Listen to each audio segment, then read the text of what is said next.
Si Poypoy Aktob ay unang nakilala sa team na Mavs Phenomenal Basketball at sumikat siya doon dahil sa mga dunks at highlights na ginagawa niya. Ngayon ay naglalaro si Poypoy sa Imus na isang team sa MPBL. At kamakailan ay sunod-sunod ang magagandang laro ni Poypoy sa MPBL. At dalawang magkasunod na best player of the game ang kanyang nakuha. At may game din siya na muntik na siyang mag-triple-double at umiscore siya ng 31 points. At nagkaroon ng 7 dakdak sa isang laro, at history ang nagawa niya dahil siya pa lamang ang nakakagawa nito.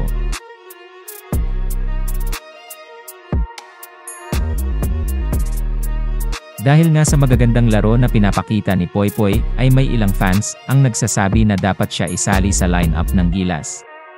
Dahil hindi maiwasan na tuwing may mga players na nagpapakitang gilas, ay merong mga fans ang nagsasabi na dapat sila isali sa lineup ng Gilas. Alam din kasi natin na madaming mga magagaling na players ang wala sa pool ng Gilas ngayon. Katulad na lang ni Baltazar, na naglalaro din sa MPBL, para sa team ng Pampanga. At si RJ Abarientos ay hindi din napasama sa pool. At madami pang mga PBA players ang hindi nakasama sa pool. Pero ang tanong, posible nga kayang mapasama si Poypoy sa Gilas, at ang mga iba pang players ng MPBL? Sa tingin ko ay malabo pa. Pero malay natin in the future ay mabigyan din ng chance ang mga players ng MPBL na i-represent ang ating bansa, kahit sa Southeast Asian Games lang. Sana nga ay magtuloy-tuloy ang magagandang laro nito ni Poypoy at pag siya ay swertehin, ay baka makapasok pa siya sa PBA. At pag nangyari yun ay hindi na magiging imposible na mapasama din siya sa pool ng Gilas. Dahil madami ang humahanga at nakasuporta sa kanya.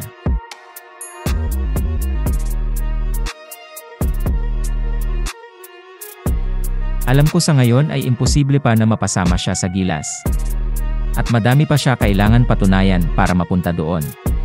Pero nakikita na din natin na onti-onti ginagawa niya ang lahat ng bagay para matupad ang mga pangarap niya. Naniniwala ako na malayo pa ang mararating niya, kapag patuloy siyang magsusumikap at magsisipag. Kayo mga repa, ano sa tingin nyo? Darating kaya ang panahon na makakapasok si Poypoy sa PBA? At sa Gilas? Comment mo na yan at babasahin nating lahat yan.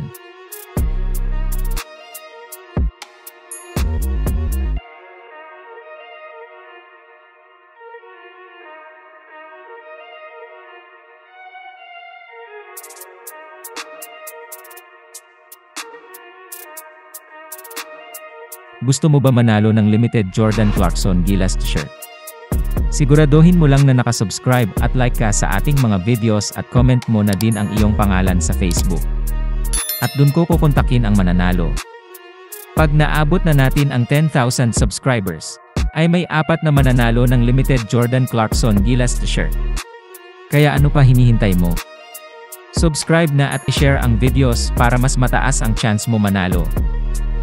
Maraming salamat sa panonood mga repa, mag-subscribe ka na para updated ka sa mundo ng basketball. Mag-iwan ka na din ng like at comment. Salamat!